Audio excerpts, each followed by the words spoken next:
Hi, I'm Evie and welcome back to the Retailbound YouTube channel. As part of our Selling to a Large Retailer series, today we're going to discuss how to sell your product to a home improvement store such as the Home Depot. So let's discuss the obvious question.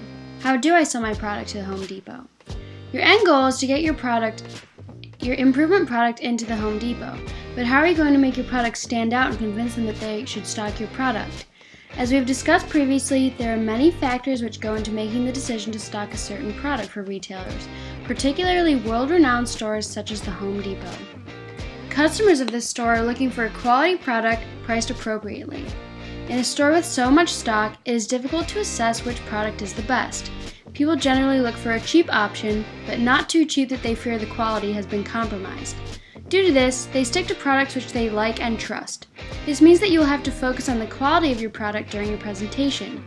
Having a track record of success will help you demonstrate this aspect. When it comes to the meeting, you will want a well-prepared and presented sales presentation with fully developed packaging and pricing for your product and the reassurance that you can mass produce for such a large retailer. This will demonstrate your organizational and preparation skills. If any of these dimensions are not fully configured, then your chances of rejection are high. So what exactly can help you succeed in selling your product to a home improvement store such as the Home Depot?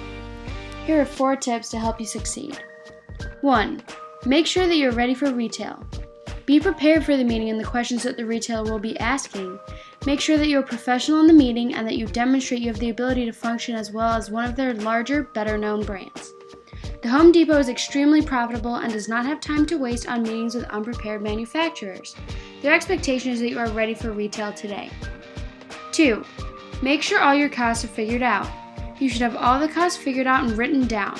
You need to have the packaging, marketing, distribution, sales commission, manufacturing, and all the other costs figured out. You may be asked to change your packaging to fit the store, so make sure that you are flexible yet efficient in changing or altering it. Having these logistics figured out will prove to the retailer that you are prepared and organized, and if they do ask you to make changes, make sure that your turnaround is very small.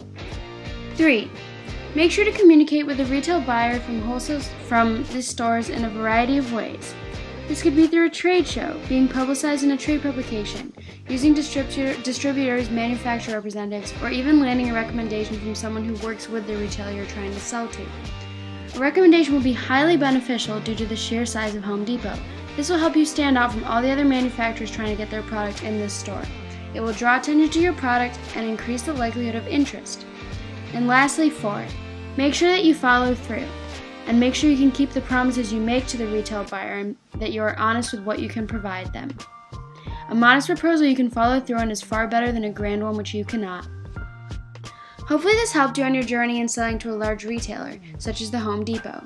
Make sure that you do your research and only approach their large retail buyer when you're fully ready for retail. Thank you for your time, and be sure to check us out on Facebook, Twitter, and LinkedIn.